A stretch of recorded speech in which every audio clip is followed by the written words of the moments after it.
శ్రీమాత్రే నమః. అందరికీ నమస్కారం అండి. ఈ రోజు అద్భుతమైన ఘట్టం ఆవిష్కృతం కాబోతోంది. జూన్ 26వ తేదీ తర్వాత మీ జీవిత గమనమే మారిపోతోంది. ఒక మహా అద్భుతం మీ ఇంట్లో మీ కళ్ల ముందే జరగబోతోంది.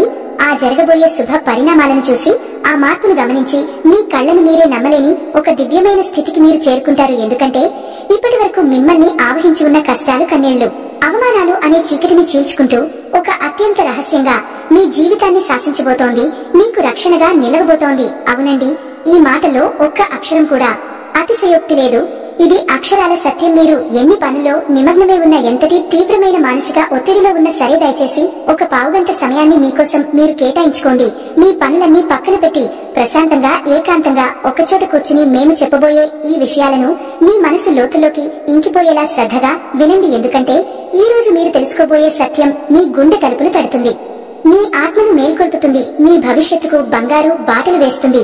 ఈ పూర్తి వివరాలను ఇప్పుడు మనం అత్యంత స్పష్టంగా, విపులంగా తెలుసుకుందాం. కాబట్టి ఈ సమాచారాన్ని దయచేసి ఎక్కడ కూడా స్కిప్ చేయకుండా చివరి అక్షరం వరకు పూర్తి ఏకాగ్రతతో వినండి. మీ జీవితంలో రాబోయే ఆ అద్భుతమైన మార్పు ఏమిటో మీకు సంపూర్ణంగా అర్థమవుతుంది. అలాగే ఈ సమాచారం మీ మనసుకు నచ్చితే దయచేసి ఒక లైక్ చేసి మన ఛానల్ ని సబ్స్క్రైబ్ చేసుకుని మమ్మల్ని మనస్ఫూర్తిగా సపోర్ట్ చేయండి. భక్తితో జై శ్రీరామ్ అని కామెంట్ చేసి మీ సంకల్పాన్ని ఆ భగవంతుడికి తెలియజేయండి. మీ ఇంటికి ప్రతిరోజు, ముఖ్యంగా గాఢ నిద్రలో మీరు ఉన్నప్పుడు రాత్రిపూట ఒక మహాదైవం అత్యంత రహస్యంగా వచ్చి వెళ్తోంది మీకు గనక తెలిస్తే మీరు కేవలం ఆశ్చర్యపోవడమే కాదు, ఆనందంతో ఉప్పొంగిపోతారు. ఇన్నాళ్లుగా ఇంత చిన్న నిజాన్ని గ్రహించలేక మా జీవితాన్ని మేమే అనవసరమైన సమస్యల పాలు చేసుకున్నామా అని తీవ్రంగా బాధపడతారు. ఆ దైవం ఎప్పటి నుంచో మీ మీద తన కరుణ కటాక్షాలను వర్షిస్తూనే ఉంది, కానీ దాన్ని మీరు గ్రహించలేకపోయారు. మీ సమస్యలకు మీరే కారణమవుతూ మానసికంగా ఎంతో నలిగిపోతున్నామని మీకు స్పష్టంగా అర్థమవుతుంది. ఆ పరమ సత్యం తెలిపిన క్షణంలో మీ కళ్ల నుంచి ఆనంద భాష్పాలు ఆగకుండా ప్రవహిస్తాయి. మీరు ఇన్నాళ్లుగా పడిన కష్టాలకు, అనుభవించిన ప్రతివేదనకు ఒక సరైన సమాధానం దొరికినట్లుగా మీకు అనిపిస్తుంది. జీవితంలో కొన్ని కఠినమైన సందర్భాలలో దేవుడు అనేవాడు నిజంగా లేడని, మా మీదనే ఎందుకింత పగబడ్డారని మీరు ఆ భగవంతుడిని తీవ్రంగా నిందించిన క్షణాలు కూడా ఉండి ఉంటాయి. కానీ మీ ఆవేదన, మీరు పలికిన ఆ మాట ఎంత పెద్ద పొరపాటు ఇప్పుడు మీకే తెలుస్తుంది. ఆ నిజం గ్రహించిన తర్వాత మీరు మోకాళ్ల మీద వంగి మరి ఆ దైవానికి మనస్ఫూర్తిగా కృతజ్ఞతలు చెప్పుకుంటారు, క్షమించమని వేడుకుంటారు. సింహరాశి అధిపతి సూర్యుడు. గ్రహాలకే రాజు అయిన సూర్య భగవానుడు. సూర్యుని ప్రభావం వల్ల మీరు సహజంగానే ఎంతో తేజస్సుతో, ఆత్మవిశ్వాసంతో వెలిగిపోతుంటారు.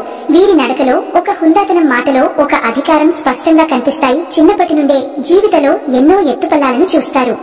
సింహరాశిలో పుట్టినవారు సహజంగా రాజసంగా ఉంటారు. సింహం అడవికి రాజు అన్నట్టుగానే ఈ రాశిలో పుట్టినవారు కూడా తమ పరిసరాల్లో ఓ ప్రత్యేకమైన గౌరవాన్ని పొందుతారు. వీరి చూపే లోతుగా, మాటే ధైర్యంగా ఉంటుంది. ముఖంలో ఓ ప్రకాశం, తీరు నడకలో ఓ విన్నితి కలగలిసిన నాయకత్వ లక్షణాలు కనిపిస్తాయి. వీరికి చిన్నప్పటి నుంచి మీరు పెద్దవారు అవుతారు అని ఇంట్లోనూ బంధువుల్లోనూ పలువురు చెబుతూ ఉంటారు. ఎందుకంటే వీరి బుద్ధి లోతైనది, స్పష్టమైనది. ఏ విషయాన్నైనా పరిశీలించే తీరులో తెలివితేటలు, చొరవ స్పష్టంగా కనిపిస్తాయి. సింహరాశి వారు ఆత్మవిశ్వాసంలో ముందుండేవారు. వీరు ఎవరి మీద ఆధారపడకుండా ముందుకు సాగుతారు. జీవితంలో దూకుడు, ఆత్మబలం, ఆత్మాభిమానంతో నిండి ఉంటారు. స్నేహితుల విషయంలో విశ్వాసానికి ఎంతో ప్రాధాన్యత ఇస్తారు. వారి నమ్మకాన్ని దెబ్బతీయడం అంటే శత్రుత్వమే అంటారు. వీరు ఒక్కసారి కోపించినట్లయితే మళ్లీ మామూలు స్థితికి రావడానికి చాలా సేపు పడుతుంది. కానీ వీరు మనసు పెద్దవారు, గుండె ఓపికగా ఉంటుంది.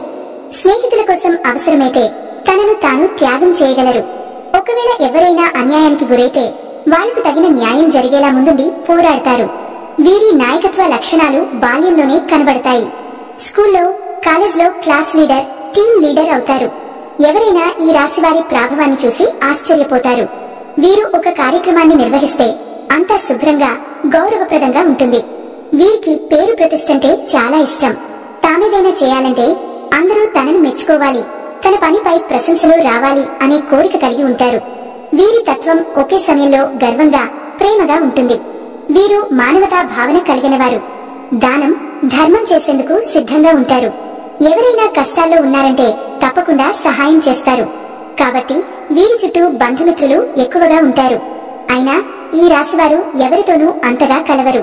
తమకి నచ్చిన వ్యక్తులతోనే సమయాన్ని గడిపేందుకు ఇష్టపడతారు. వీరు చాలా ప్రామాణికులు. అబద్ధం, మోసం, ద్వేషం వీరి గుండెల్లో స్థానం పొందవు. తనను తాను ఎంతగానో గౌరవించుకునేవారు. అందుకే తప్పు జరిగినప్పుడు తాము చేసినా, ఎదుటివాడు చేసినా సరే క్షమించగల మనసుతో కూడిన ఆత్మబలము వీరిలో ఉంటుంది. సింహరాశి వారు తండ్రి పాత్రలో కానీ, తల్లి పాత్రలో కానీ కుటుంబంలో నాయకులుగా ఉంటారు. కుటుంబాన్ని సమర్థంగా నడిపించగల సామర్థ్యము కలిగి ఉంటారు. వారి మాటే ఇంట్లో చివరి మాటగా నిలుస్తుంది. అయితే కొన్నిసార్లు వీరు పెరిగిన ఆత్మవిశ్వాసం అహంకారంగా మారే ప్రమాదం ఉంటుంది. దానిని నియంత్రించగలిగితే జీవితంలో అద్భుత విజయాలు సాధించగలరు. ఈ రాశివారు కళల పట్ల ఆసక్తి కలిగి ఉంటారు. డాన్స్, మ్యూజిక్, యాక్టింగ్ వంటి రంగాల్లో ప్రకాశించే అవకాశం ఉంటుంది. మెయిన్ స్టేజి మీద ఉండాలనేది వీరి ఆత్మం కోరిక. వీరి ప్రతిభను ప్రపంచం గుర్తించాలి, పేరు ప్రఖ్యాతి రావాలి అన్నదే ముఖ్యమైన లక్ష్యం. వీరు పొదుపుగా ఉండటం కంటే ఖర్చు పెట్టి మెరుగ్గా బతకాలనుకుంటారు.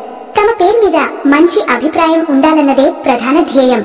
వీరి జీవితంలో ధనం, భద్రత, ప్రేమ అన్నీ ఉంటాయి. కానీ కొన్నిసార్లు అహంకారపు ప్రకంపనలు వీరికి సంబంధాలను దెబ్బతీసే అవకాశం ఉంటుంది.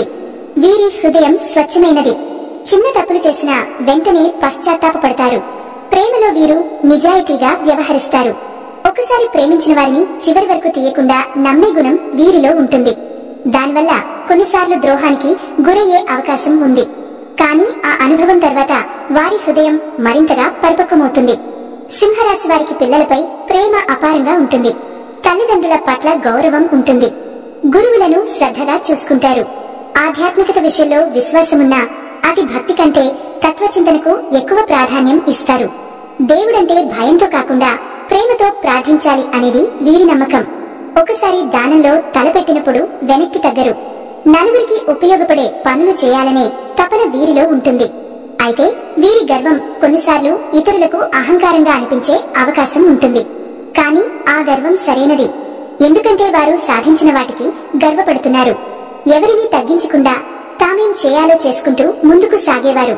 వీరి జీవితంలో సవాళ్లు ఎదురైనా ధైర్యంగా ఎదుర్కొంటారు. వెనుకడుగు వేయరు. ఒక టార్గెట్ పెట్టుకున్నారంటే దాన్ని సాధించే వరకు విశ్రాంతి తీసుకోరు. సింహరాశి వారు ఉద్యోగాలలో, వ్యాపారాలలో, రాజకీయాల్లో, శాసనసభ, సినీ రంగంలోనూ గొప్పగా ఎదుగుతారు. వీరికి గొప్ప రీతిలో మాట్లాడగల నైపుణ్యం ఉంటుంది. ఒకవేళ వేదికపై మాట్లాడితే జనాలు మంత్రముగ్ధులవుతారు. మాటలో స్పష్టత, ధైర్యం, మనసును హత్తుకునే శబ్దం వీరిలో ఉంటుంది. విద్యలో బలమైన చైతన్యం కలిగి ఉంటారు. వీరు ఏదైనా ఒకే రంగంలో కాకుండా బహుముఖ ప్రజ్ఞను కలిగి ఉంటారు. ఒక్కసారిగా ఓ నిర్ణయం తీసుకోవడం కంటే చుట్టుపక్కల పరిస్థితులను బట్టి ఆలోచించి నిర్ణయం తీసుకుంటారు. మనోధైర్యం, శక్తి, ప్రబలమైన ఆత్మవిశ్వాసం వీరిలో ఉంటుంది. వీరి దగ్గరే ఉండాలనిపించే మెగ్నెటిక్ ఆకర్షణ ఉంటుంది. ఈ రాశివారు ఎప్పుడూ జాతీయ పతాకంలా ఒరిగినవారు. ఎదుటివారు వీరిని చూసి గౌరవిస్తారు. వారు ఎవరు ఉండగా అటువంటి వారిని తక్కువగా చూడలేరు. కాబట్టి వీరి పుట్టుపూర్వోత్తరాలు పూర్తిగా రాజస్వభావంతో, నాయకత్వంతో, వెలుగుతో నిండినవిగా ఉంటాయి. వీరు చిన్న చిన్న విషయాల్లో కొంచెం హాట్ అవుతారు. కానీ వెంటనే మళ్లీ మనోధైర్యంతో నిలబడతారు. ఓర్పు వీరి బలమైన ఆయుధం. దాని సహాయంతో జీవితాన్ని గెలిచే వరకు పోరాడతారు. వీరి జీవితం ఓ విజయం, ఓ మానవత్వ గాథ, ఓ రాజశక్తి శరీరంలోకి వచ్చిన రూపం. సింహం ఎలా అడవిలో తిరుగుతుందో వీరు జీవితాన్ని అదే ధైర్యంతో, అదే గంభీరతతో, అదే నిగర్వతో జీవిస్తారు. వీరి పుట్టుపూర్వోత్తరాలు విన్నవారెవరైనా ఇలాంటి వారితో జీవితం పంచుకోవడం ఓ అదృష్టం అనకుండా ఉండలేరు. కష్టాలు లేని మనిషి అంటూ ఈ భూమి మీద ఎవరు ఉండరు. అలాగే సింహరాశి వ్యక్తులకు కూడా కష్టాలు అనేవి చాలా ఉంటాయి. ఎన్నో రకాలుగా వీళ్లు కిందపడి పైకి లేచినటువంటి వ్యక్తులు. కానీ వీరికి ఈ పరిస్థితులు రావడానికి కారణం వారి చుట్టూ ఉన్న మనుషులే. ఈ సింహరాశి వారు నేర్చుకున్నటువంటి పాఠాల కన్నా కూడా వీరి చుట్టూ ఉన్న మనుషులు నేర్పినటువంటి గుణపాఠాలే ఎక్కువ. మీ గుండె వెన్నలాంటిది చిన్న చిన్న విషయాలకే తీవ్రంగా గాయపడుతుంది. చిన్న వయసు నుంచే డబ్బుకు సంబంధించినటువంటి ఇబ్బందులు కానివ్వండి, పరిస్థితులు సృష్టించినటువంటి బాధలు కొన్ని అయితే, మీరు నమ్మిన మనుషులు సృష్టించినటువంటి బాధలు, వారు చేసిన అవమానాలు మీ గుండెకు బలంగా తగిలాయి. ఎంతగా అంటే నలుగురిలో తలదించుకునే పరిస్థితి ఏర్పడింది. మీ ఆత్మవిశ్వాసం సన్నగిల్లింది. ఇలాంటి పరిస్థితుల్లోనే మీరు ఒంటరిగా కూర్చుని నాకెవరు లేరు, నా కష్టాన్ని నా బాధను అర్థం చేసుకునేవారు ఈ ప్రపంచంలో ఎవరు లేరని తీవ్రంగా మదనపడతారు. ఆ సమయంలోనే వీరికి దైవం మీద కూడా నమ్మకం సన్నగిల్లుతుంది. నాకు ఎందుకు కష్టాలు, నేను ఎవరికి అన్యాయం చేయలేదని ఆ భగవంతుడిని నిందించిన సందర్భాలు కూడా వీరి జీవితంలో అనేకం. కానీ మీకు తెలియకుండానే మీ ప్రతి కష్టాన్ని గమనిస్తూ ఒక మహా దైవం మీ ఇంట్లోనే తిరుగుతోంది. ఆ దైవం ఎవరో కాదు, సాక్షాత్తు మహాశివుడు చూపిస్తున్నాడు. సూర్య భగవానుడికి శని భగవానుడికి కూడా అధిపతి అయిన ఆ పరమేశ్వరుడే మీ మీద తన సంపూర్ణ కరుణ కటాక్షాలను చూపిస్తున్నాడు. ఆయన స్వయంగా ఒక సూక్ష్మ రూపంలో, ఒక శక్తి రూపాల్లో, ఒక సానుకూల తరంగం రూపంలో మీ ఇంటికి వస్తున్నాడు. ఆ మహాదేవుడు మీ ఇంట్లో అడుగుపెట్టిన నాటి నుంచి మీ జీవితంలో ఎన్నో పెను ప్రమాదాలు, ప్రాణాంతకమైన గండాలు త్రుటిలో తప్పిపోయి ఉంటాయి. ఒక్కసారి ప్రశాంతంగా వెనక్కి తిరిగి చూసుకోండి. మీరు ఎదుర్కోబోయిన ఎన్నో భయంకరమైన సమస్యల నుంచి, ఆర్థిక నష్టాల నుంచి, అవమానాల నుంచి ఆయన మిమ్మల్ని చాకచకంగా బయటపడేశాడు. ఒక ప్రమాదం జరగబోయే ముందు మీ ప్రయాణం రాదు అవడం, ఒక తప్పుడు వ్యక్తితో స్నేహం చేయబోయే ముందు వారి నిజస్వరూపం బయటపడటం వంటివి ఆయన చేసిన లీలలు. లేదంటే మీరు ఈ రోజు ఈ స్థాయిలో ఇంత ధైర్యంగా, ఇంత నిబ్బరంగా ఉండేవారు కాదు. ఈ మధ్యకాలంలో మీకు కాస్త కూర్చో మానసిక ప్రశాంత లభిస్తుంది. ఆగిపోయిన పనులలో నెమ్మదిగా పురోగతి కనిపిస్తుంది అంటే దానికి ఏకైక కారణం ఆ మహాశివుని కృపా కటాక్షాలు. కాబట్టి ఇప్పుడు మీరు ఆ దైవాన్ని గుర్తించి ఆయనకు మనస్ఫూర్తిగా కృతజ్ఞతలు తెలుపుకోవాల్సిన సమయం ఆసన్నమైంది. ఎందుకంటే దైవం ఎప్పుడు తన నిజ రూపంలో మన ముందుకు రాదు. నాలాంటి వారి మాటల రూపంలోనూ, లేదా ఏదో ఒక శుభ సంకేతం రూపంలోనూ, ఒక మంచి ఆలోచన రూపంలోనూ తన ఉనికిని మనకు తెలియజేస్తుంది. మీ జీవితంలో బతుకుపోయిన సమస్యలని ఇక శాశ్వతంగా తొలగిపోవాలి అంటే మీరు ఆ మహాశివుడిని పూర్తి నమ్మకంతో ఆరాధించడం ప్రారంభించాలి. ఆ దైవం ఎవరో తెలిసినందుకు మీ గుండె ఇప్పుడు సంతోషంతో నిండిపోతుంది కదూ. ఎందుకంటే సింహరాశి వారికి అధిపతి సూర్య భగవానుడు. సూర్యుడు ఆత్మకారకుడు. అందుకే మీకు శివుడికి ఒక విడదీరాని బంధం ఉంది. సింహరాశి వారు సహజంగానే శివ భక్తులే ఉంటారు, లేదా వారి మనస్తత్వం, వారి ఆలోచన విధానం శివుడి తత్వానికి చాలా దగ్గరగా ఉంటుంది. అందుకే ఆ పరమేశ్వరుడు మిమ్మల్ని తన బిడ్డలుగా భావించి ప్రత్యేకంగా గమనిస్తూ ఉన్నాడు. బిడ్డలుగా భావించి ప్రత్యేకంగా గమనిస్తూ ఉన్నాడు. మీరు కావాలంటే ఒకసారి ప్రశాంతంగా గమనించండి. రాత్రి సమయాలలో నిశ్శబ్దంగా ఉన్నప్పుడు లేదా తెల్లవారుజామున బ్రహ్మ ముహూర్తంలో మీ ఇంట్లో ఏదో తెలియని ఒక సానుకూల శక్తి, ఒక దైవిక పరిమళం ఉన్నట్లుగా మీకు అనిపిస్తుంది. కొన్నిసార్లు ఎక్కడి నుంచో సుగంధ భరితమైన విభూది వాసన రావడం కానీ, గంటల శబ్దం మెల్లగా వినిపించడం కానీ, కర్పూరం వాసన రావడం కానీ, లేదా మల్లెపూలు సువాసన రావడం కానీ జరిగి ఉండవచ్చు. అవి ఏవి? మీ ప్రముఖుడు సాక్షాత్తు ఆ శివయ్య మీ ఇంట్లో, మీ చుట్టూ తిరుగుతున్నాడు అనడానికి అవి స్పష్టమైన సంకేతాలు. ఆ దైవం నుంచి పెద్ద పెద్ద పూజలను, ఖరీదైన యాగాలు, హోమాలను ఏమీ కోరుకోవడం లేదు. కేవలం మీ భక్తిని, మీ స్వచ్ఛమైన నమ్మకాన్ని, మీ నిర్మలమైన మనసును మాత్రమే కోరుకుంటున్నాడు. మీ కంటి నుంచి జారే ఒక భక్తి భాష్పం ఆయనకు కోటి అభిషేకాలతో సమానం. మీరు చేయవలసిందిగా ప్రతిరోజు ఉదయాన్నే స్నానం చేసి మీ పూజ మందిరంలో ఉన్న ఆ మహాదేవుడి పటానికి నమస్కరించుకుని ఓం నమశివాయ అనే శక్తివంతమైన పంచాక్షరి మంత్రాలు కనీసం 108 సార్లు జపించడం. ఇలా చేయడం వల్ల మీ మనసులోని అనవసరమైన భయాలు, దీర్ఘకాలిక ఆందోళనలు తొలగిపోయి ఒక తెలియని ధైర్యం, ఆత్మవిశ్వాసం మీలో కలుగుతాయి. అలాగే ప్రతి సోమవారం రోజు కానీ, లేదా శనివారం నాడు వచ్చే ప్రదోషకాలంలో కానీ దగ్గరలో ఉన్న శివాలయానికి వెళ్లి ఒక రాగి చెంబులో స్వచ్ఛమైన నీరు తీసుకుని ఆ స్వామికి మీ చేతులతో స్వయంగా జలాభిషేకం చేయండి. ఒక్క మారేడు దళాన్ని ఆయన సరే భక్తితో సమర్పించి నువ్వుల నూనెతో దీపం వెలిగించి మీ కష్టాలను, మీ బాధలను ఆ స్వామి పాదాల వద్ద చెప్పుకోండి. ఖచ్చితంగా ఆయన మీ మరలా ఆలకిస్తాడు. మీరు పడుతున్న ప్రతి కష్టాన్ని ఆయనే తొలగిస్తాడు. మీ జాతకంలో ఉన్నటువంటి గ్రహ దోషాలను, తెలియక చేసిన పాపాలను హరించి మీకు సుఖసంతులను, అష్టైశ్వర్యాలను ప్రసాదిస్తాడు. ఆ శివయ్య అనుగ్రహం మీకు సంపూర్ణంగా లభించిన తర్వాత మీ జీవితాల్లో ఎలాంటి అద్భుతాలు జరుగుతాయో చూసి మీరే ఆశ్చర్యానికి లోనవుతారు. ఒక క్షణం ఆ మహాదేవుడిని మనస్ఫూర్తిగా ఓం నమశివాయని తలుచుకుంటే చాలు. మీకు తెలియకుండానే మీలోంచి ఒక గొప్ప ఆలోచన వస్తుంది. ఆ సమస్య నుంచి బయటపడే మార్గం మీ కళ్ల ముందే కనిపిస్తుంది. మీకు వచ్చే ఆ గొప్ప ఆలోచనలే ఆ పరమేశ్వరుని యొక్క సంకేతాలుగా భావించండి. అయితే ఇక్కడ మీరు మరొక ముఖ్యమైన విషయాన్ని గుర్తుంచుకోవాలి. ఆ మహాశివుడి ఆశీస్సులతో పాటు మీకు అండగా నిలిచే మరో మహాశక్తి ఉంది. ఆ శక్తి మీ ఇంటి కులదేవత. మీరు ఎట్టి పరిస్థితుల్లోనూ మీ కులదేవతను విస్మరించకూడదు. శక్తి మీకు మీ కులదేవత ఎవరో తెలియకపోతే ఇక ఏమాత్రం ఆలస్యం చేయకుండా వెంటనే మీ పెద్దవారిని అడిగి తెలుసుకోండి. ఆ కుల దేవత ఫోటోను కూడా మీ పూజ గదిలో పెట్టుకుని ప్రతిరోజు దీపారాధన చేస్తూ ఉండండి. వీలైతే మీ కులదేవత పేరు ఏమిటో కామెంట్ బాక్స్ లో కామెంట్ చేయండి. తద్వారా ఆ శక్తి మరింత ఉత్తేజితమవుతుంది, మీకు మరింత మేలు చేస్తుంది. కులదేవత మరియు ఆ మహాశివుడి ఆశీస్సులు మీకు మిమ్మల్ని ఆపగలిగే శక్తి. ఈ ప్రపంచంలో మీకు తెలియకుండా హాని చేయాలని అనుకునే దుష్ట శక్తులు కూడా రాలేవు. వారి ప్రయత్నాలన్నీ బూడిదలు పోసిన పని రాయి వారికి ఎదురు తిరుగుతాయి. మీరు ఏ పని మొదలుపెట్టినా అందులో అఖండ విజయం సాధిస్తారు. ఆర్థికంగా ఉన్న ఇబ్బందులని తొలగిపోయి మీ చేతిలో ధనం ఎప్పుడు నిలకడగా ఉంటుంది. వచ్చిన డబ్బు వచ్చినట్టు పోకుండా సరైన మార్గంలో కర్రీ మీకు ఆస్తి రూపంలో మిగులుతుంది.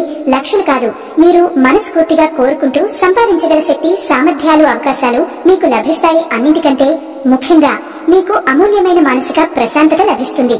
కుటుంబంలో చిరకాలంగా ఉన్న గొడవలు, మనస్పర్ధలు, అపార్థాలు తొలగిపోయి అందరూ సంతోషంగా, ఆరోగ్యంగా ఉంటారు. మీ భాగస్వామితో మీ అనుబంధం మరింత బలపడి మీ దాంపత్య జీవితం ఆనందమేమవుతుంది. మీ పిల్లలు మీ మాట వింటారు, వృద్ధులకు వస్తారు. కాబట్టి మీరు ఏ దేశంలో ఉన్నా, ఎన్ని పనులలో తలమునకలే ఉన్నా సరే ఈ చిన్న పనిని మాత్రం అశ్రద్ధ చేయకండి. ఆ మహాశివుడిని మీ మనసులో నిలుపుకుని ప్రతి పనిని ప్రారంభించండి. మీ కులదేవతను పూజించడం, స్మరించుకోవడం అసలు మర్చిపోవద్దు. ఈ రెండు శక్తులే మిమ్మల్ని ముందుకు నడిపించే రథసారథలో. ఆ మహాదేవుడు మీ పాపాలను, కర్మ ఫలాలను, గ్రహ దోషాలను అన్నింటినీ తొలగించడానికి సిద్ధంగా ఉన్నాడు. మీరు చేయవలసిందిగా భక్తితో, నమ్మకంతో ఆయనను శరణు వేడటమే. ఇక మీ జీవితాల్లో పట్టిందల్లా బంగారం అవుతుంది. మీకు తిరుగు అనేది ఉండదు. మీరు ఏ రంగంలో ఉన్న, ఉద్యోగమైన, వ్యాపారమైన, రాజకీయమైన సరే అందులో అగ్రగామిగా నిలుస్తారు. ఈ పరమ సత్యం తెలుసుకున్న తర్వాత మీ జీవితం ఎంత అద్భుతంగా మారబోతుందో చూసి మీరే ఆనందపడతారు. ఇన్నాళ్లు మమ్మల్ని కంటికి బాధపడతారు, కానీ ఇప్పటికైనా ఆ సత్యాన్ని గ్రహించారు. కాబట్టి ఇకపై మీ జీవితం అంతా శుభమే జరుగుతుంది, అంతా మంచి జరుగుతుంది. అలాగే మీ కులదేవత గురించి మీరు ఖచ్చితంగా తెలుసుకోండి. మీ కులదేవత పేరు ఏమిటో కామెంట్ బాక్స్ లో కామెంట్ చేయండి. తద్వారా ఆసక్తి మరింత ఉత్తేజితం అవుతుంది.